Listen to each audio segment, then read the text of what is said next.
ধরেন এই পাত্রটা হচ্ছে আমাদের ব্লাড এবং এর ভিতরে পানিটা হচ্ছে আমাদের সুগার।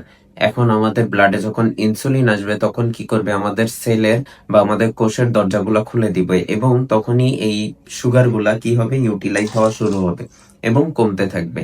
কিন্তু আমরা যখন কনসিস্টেন্টলি খেতে থাকবো কিছুক্ষণ পর পর, তখন কি হবে, আমাদের ব্লাডে এই গ্লুকোজ লেভেলটা বাড়তে থাকবে।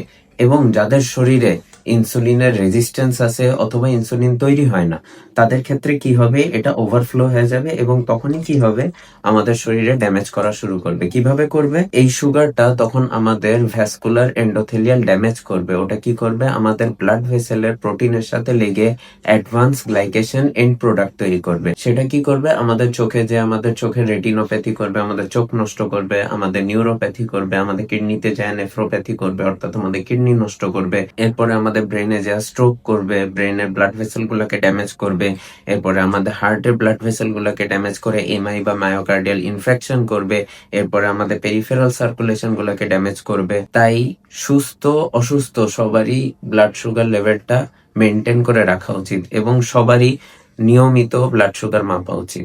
তাই সবাই সুস্থ থাকবেন, সুন্দর থাকবেন। ভিডিওটি ভালো লাগলে আমাকে ফলো দিয়ে রাখবেন এবং ভিডিওটি বেশি বেশি শেয়ার করবেন।